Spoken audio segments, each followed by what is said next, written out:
destructive, because man has lost his virtues and only respects force, which he himself cannot counteract.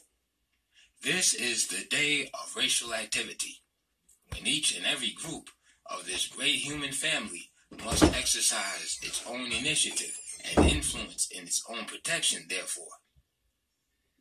Negroes should be more determined today than they ever have been, because the mighty forces of the world are operating against non-organized groups of peoples who are not ambitious enough to protect their own interests. Wake up, Ethiopia. Wake up, Africa.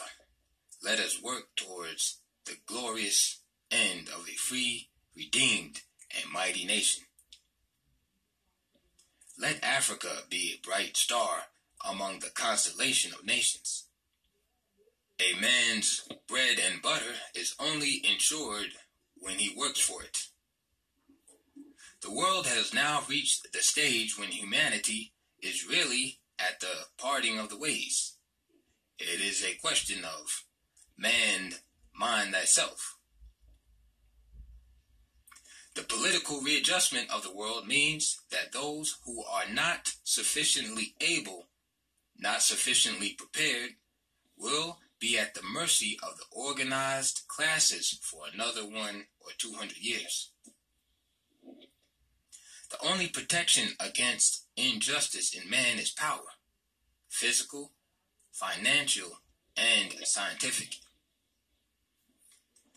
The masses make the nation and the race. If the masses are illiterate, that is the judgment passed on the race by those who are critical of its existence. The function of the press is public service without prejudice or partiality, to convey the truth as it is seen and understood without favoritism or bias.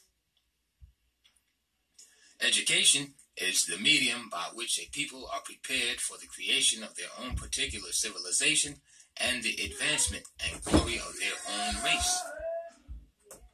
Nationhood is the only means by which modern civilization can completely protect itself. Independence of nationality, independence of government, is the means of protecting not only the individual, but the group. Nationhood is the highest ideal of all peoples. The evolutionary scale that weighs nations and races balances alike for all peoples. Hence, we feel sure that someday the balance will register a change for the Negro. If we are to believe the divine injunction, we must realize that the time is coming when every man and every race must return to its own vine and fig tree. Let Africa be our guiding star, our star of destiny. So many of us find excuses to get out of the Negro race because we are led to believe that the race is unworthy and that it has not accomplished anything. Cowards that we are. It is we who are unworthy because we are not contributing to the uplift and upbuilding of this noble race. How dare anyone tell us that Africa cannot be redeemed when we have 400 million men and women with warm blood coursing through their veins? The power that holds Africa is not divine.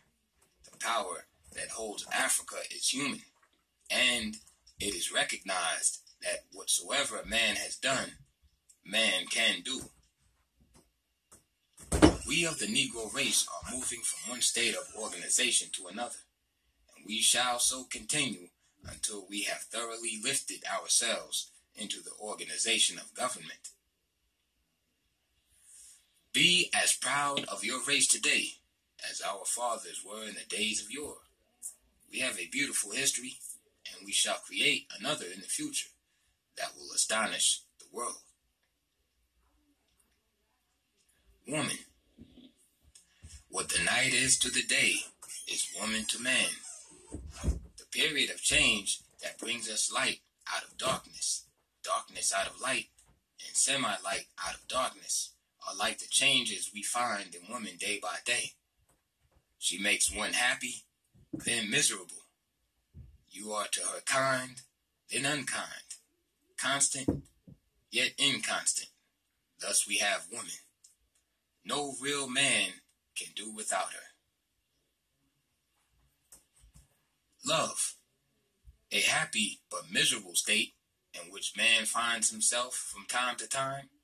Sometimes he believes he is happy by loving. Then suddenly he finds how miserable he is. It is all joy. It sweetens life, but it does not last. It comes and goes. But when it is active, there is no greater virtue, because it makes one supremely happy. We cannot hold our love, but there is one love that never changes or is mistaken, and that is God's. The longer we hold our love, the nearer we approach like unto our Creator. The whole world is run on bluff. No race, no nation, no man has any divine right to take advantage of others. Why allow the other fellow to bluff you? Every student of political science, every student of economics knows that the race can only be saved through a solid industrial foundation, and that the race can only be saved through political independence. Take away industry from a race, take away political freedom from a race, and you have a group of slaves. People everywhere are traveling upward toward industrial opportunities and greater political freedom. As a race suppressed, it is for us to prepare ourselves that at any time the great change in industrial freedom and political liberty comes about, we may be able to enter into the new era as partakers of the joys to be inherited. Lagging behind in the van of civilization will not prove our higher abilities. Being subservient to the will and caprice of progressive races will not prove anything superior in us. Being satisfied to drink of the dregs from the cup of human progress will not demonstrate our fitness as a people to exist alongside of others. But when, of our own initiative, we strike out to build industries, governments, and ultimately empires, then and only then will we as a race prove to our Creator and to man in general that we are fit to survive and capable of shaping our own destiny. The world ought to know that it could not keep 400 million Negroes down forever. There is always a turning point in the destiny of every race, every nation, of all peoples, and we have come now to the turning point of the Negro, where we have changed from the old cringing weakling and transformed into full-grown men, demanding our portion as men. I am not one of those Christians who believe that the Bible can solve all the problems of humanity. The Bible is good in its place, but we are men. We are the creatures of God. We have sinned against Him. Therefore, it takes more than the Bible to keep us in our places. Man is becoming so vile that today we cannot afford to convert him with moral, ethical, physical truth alone, but with that which is more effective, implements of destruction. Leadership means everything: pain, blood, death. To be prosperous in whatever we do is the sign of true wealth. We may be wealthy in not only having money, but in spirit and health.